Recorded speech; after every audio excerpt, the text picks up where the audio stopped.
How do you get out of low depressed moods? Depressed moods can be so detrimental, overwhelming, and you feel like nothing in life makes sense anymore. You don't really know what your purpose is, or you feel like you've just lost the drive for life and everything seems to be working against you, or you don't feel like doing anything, you don't feel like coming out of bed, or you feel like your life is very repetitive or it's all the same. It's this unexplainable feeling of lingering sadness. Nothing really gives you energy anymore, at least not like it used to. Even the things that used to cheer you up now just don't really hit the spot anymore. You don't know why you're doing things.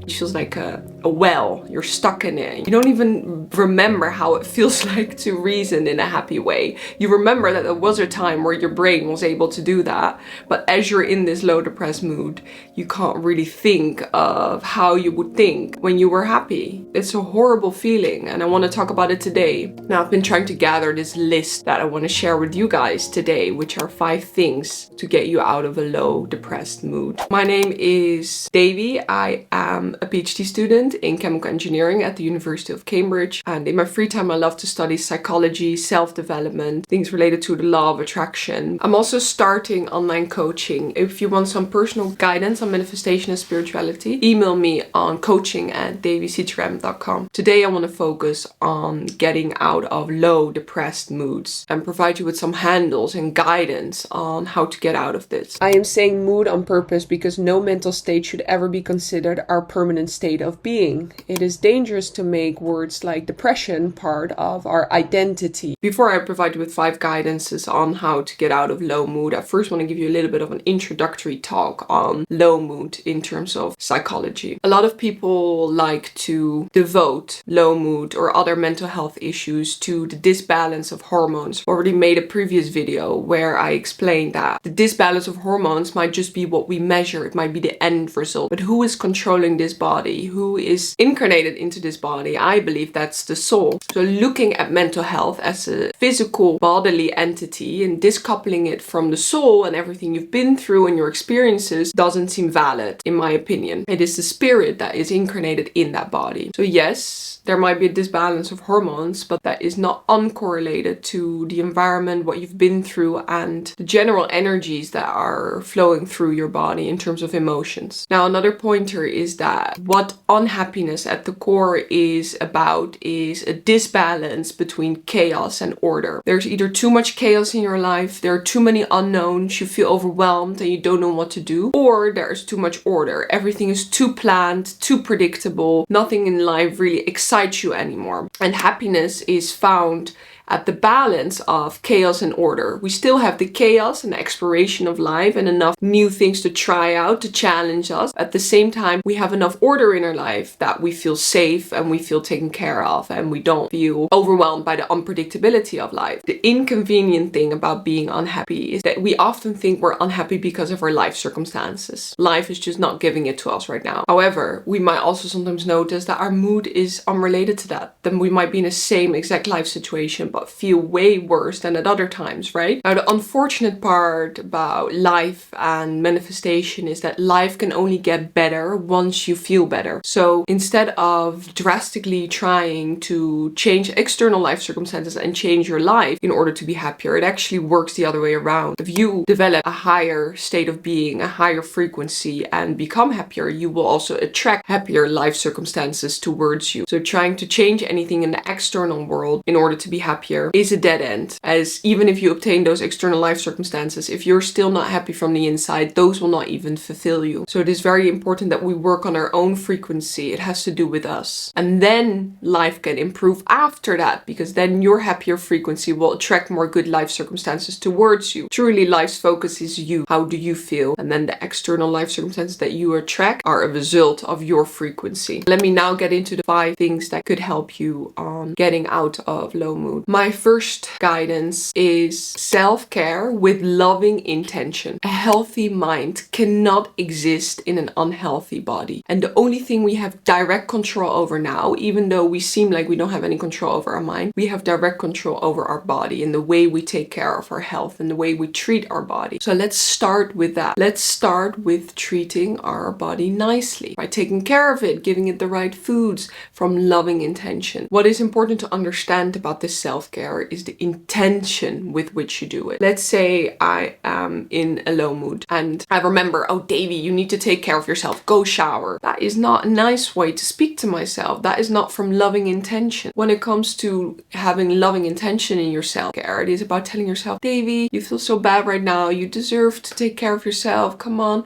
let's have a shower. Let's get you clean. It is the way you would talk to your child. And the same with when it comes to food. You know, when you're feeling depressed and maybe you're eating horribly and you're just hating yourself and hating life, and then in your head you're like, oh, you should eat healthy. You're trying to reprimand yourself. You're still being negative. It is not about self-care from correction. It is about self-care from loving intention. Tell yourself, you know, actually, I'm going to give you some nice foods to make you feel better, to take care of your body, to take care of your health. You deserve nice nutrition. You deserve good foods. You deserve to be taken care of, like a good parent would take care of their child. And let me give an example, which is just like, let's say you're taking a nice shower to take care of yourself. We could do two things. We could stand in the shower for 10 minutes and our mind would just be spiraling on all of the things we have to do or other negative things, or we're pointing out things about ourselves that we don't like. This whole self-care was useless. The shower was useless. You're still feeling bad. It is about the way you speak to yourself in your head when you do the self-care. It could be cleaning your body with love and telling yourself nice things, taking the time to do it as well. We are so often in a rush, especially when it comes to self-care, you know, quick shower, quick this, I have to do that, I have to do that. When do we take the time to give ourselves that loving self-care, that intentional self-care with love, where we speak nicely to ourselves, or we speak to ourselves like we deserve to be taken care of. Self-care by going to the gym. It should not be you reprimanding yourself. Oh, you have to work out more. You have to do this. It should be more delivered in a way where it's you deserve to have some healthy movement. No, you'll feel better after a little bit of movement. Let's move a little bit. And it doesn't have to be too draining. Do it from loving intention that still makes you feel good. I want to keep hammering on build in some self-care routines. Before you go to bed or when you wake up, you wash your face and you massage your temples, or maybe you should massage your own feet. Really give yourself the dedicated time to prove to yourself that you love that body, that you're here to take care of that body. When you do that, you will feel immediately a little bit better because you're giving yourself that kindness. You're giving yourself that allowance to exist. And also don't be hard on your own mental state and try to change it. It is okay that you feel that way right now. However, we're gonna now take care of the body first and make you feel a little bit loved. Why do you think monks eat specific foods? Food is literally the energy you take into your body. Food has vibrations and frequencies. If we eat foods that lower our vibration, talking about junk food, we are literally asking for mental problems, especially if we're already susceptible to it, because it lowers our vibration. And when we enrich ourselves with vitamins and nutrients and vegetables and proteins and good foods, we automatically raise our vibration. It is inevitable. It doesn't matter how bad you feel. The vibration of foods is science. Give yourself the right nutrition, but from loving intention as well, as if you deserve it. You deserve good foods. That is the least thing you deserve here on earth. Now, second tip is a clean environment. When we're feeling sad or depressed, we often also let go of our environment. We don't care about life anymore, right? We don't care about our body and we don't care about our environment, so we just let it slip up. Now, this is the classic advice as well, but clean up your environment. It distracts you from your mind, the cleaning activity itself, and afterwards you just have this automatic feeling of, you know, feeling a little bit more accomplished. And it also helps with the chaos in your mind. If your environment is chaotic, your mind will become chaotic as well. So it is very, very, very important to keep it clean. So before we even get to trying to change the mental state, these are the two things you do first. You take care of your body and health, and you take care of your environment. Do those two things first, and you will see that the chaos level will reduce. You will feel more energized because of the good foods you eat. And now we can actually work on you. Now we can move on to the third step, which is becoming aware of the inner dialogue dialogue. Feeling unhappy is something created by the mind. It is created by the way we speak to ourselves. It is through telling ourselves that whatever our current life circumstances are, it is not good enough. Whatever we're doing in life, it's not good enough. We should do more. And we don't have peace with the present moment. And often we are being horrible to ourselves in our head. You should have done that. Look at you. You're not worth that. You can't do that. It's just constant negative self-talk. And if we're already feeling a little bit fragile in a low mood,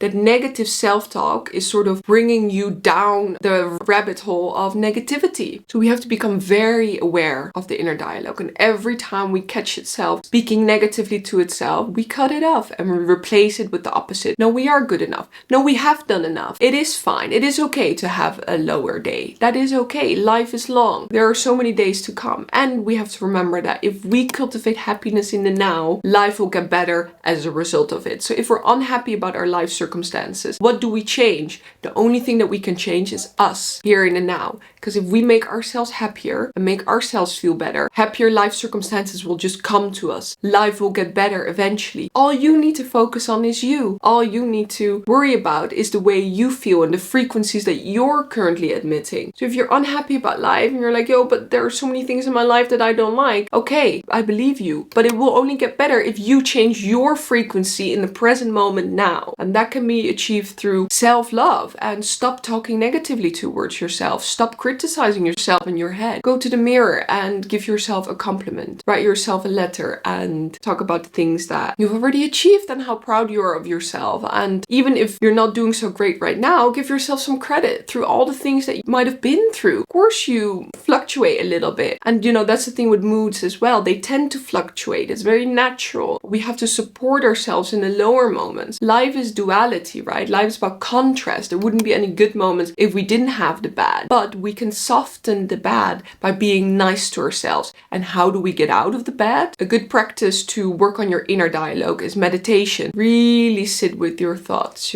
close your eyes and see what the monologue is saying. Let it speak and use the breath to go back to the present moment. And in meditation, you're really trying to find peace in the now. Not think about the future, not think about the past, just living in the now. It is okay. Whatever is happening to you, it will get better, but you can only change it in the present moment. There's no need to worry about the future, and there's no need to reminisce about negative past experiences. Those have happened. We don't want to project them further towards the future. So we're letting go of the past, right? And worrying about the future is also silly because we can decide the future. How can we decide the future? By altering our frequency in the present moment. So go back to the present moment and focus on the way that you feel now. Make yourself feel good and good will come to you. Fourth practice that I want to give you that helps me with low mood is affirmations. Writing down affirmations. I am loved. I am healthy. I am safe. I am creative. I can always speak my truth in my mind. I trust my intuition. I am connected to the universe. Maybe I should make an affirmation track. Comment down if you want me to do that.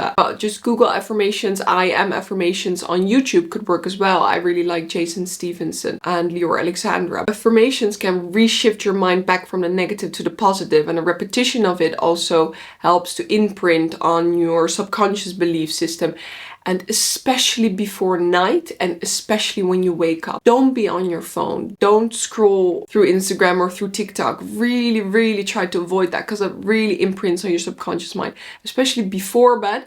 Take that last 10 minutes, 15 minutes to do affirmations and make sure that that is the last thing you hear in your mind before you go to bed, and feel an immediate notice the next day you wake up. Fifth and final practice, and you've probably heard this one many times, is gratefulness. As I said, all we need to work on to become happier and to have a happier life is change our frequency in the now. If we become happier in the now, we will attract more good life circumstances towards us and life will get better. Nothing in the external. You don't need to change anything in the external. You need to change your internal vibration to a higher level so that more good circumstances can come to you. And an amazing way to do this is gratefulness. Find things that you're grateful for. Show appreciation for the food that you have in front of you. That is not a given here on this earth. The technology that you have access to, your job, your friends, your parents, the opportunities that you have in life. Just the fact that you're coping and existing and everything you've been through. There are always things to be found to be grateful for. Instead of hyper focusing on external life circumstances,